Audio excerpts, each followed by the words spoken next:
Hello दोस्तों, स्वागत है आपका मेरे इस यूट्यूब चैनल में। और आज की इस वीडियो में हम लोग ये जानने वाले हैं कि हाई कोर्ट में केस फाइल करने में हमारे पैसे आखिर लगते कितने हैं, यानी कि कितने पैसे हमारे खर्च हो सकते हैं हाई कोर्ट के अंदर अपना विवाद यानी कि केस फाइल करने में।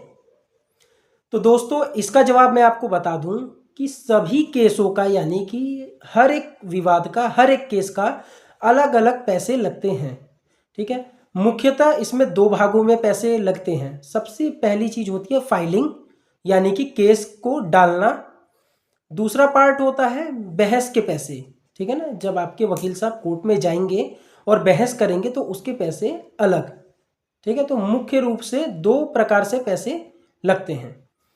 अब सबसे पहले अगर हम लोग बात करें हाई कोर्ट की, तो हाई कोर्ट वैसे डायरेक्ट भी जा सकते हैं, लेकिन कई सूरत में हाई कोर्ट हम लोग पहले डिस्ट्रिक्ट कोर्ट जाते हैं।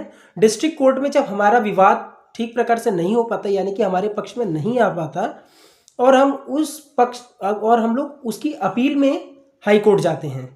ठीक है ना, हर राज्य का यानी कि हर स्टेट का अपना एक हाई कोर्ट होता है। ठीक है ना, हाई कोर्ट पूरे भारत में एक नहीं है, हर राज्य का अपना अपना एक हाई कोर्ट होता है। हाई कोर्ट का मतलब क्या होता है? उच्च न्यायालय, यानी कि हर न्यायालयों से एक बड़ा न्यायालय।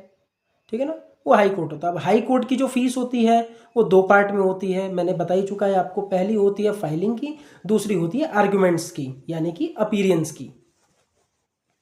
ठीक है, अब इसमें कम से कम हमारे कितने पैसे लग जाते हैं, तो केस के हिसाब से होता है कि आप वहाँ पे चाह क्या रहे हैं। आपको वहाँ पे रिट फाइल कर रहे हैं, अपील फाइल कर रहे हैं, रिव्यू फाइल कर रहे हैं, या अपनी एफआईआर कोई क्वैश करा रहे हैं, या आप हाई कोर्ट से जमानत ले रहे हैं, या बेल करा रहे हैं। मतलब हर एक मैटर के अलग अलग हिसाब से अलग अलग चार्जेस यानी कि अलग अलग फीस होती है।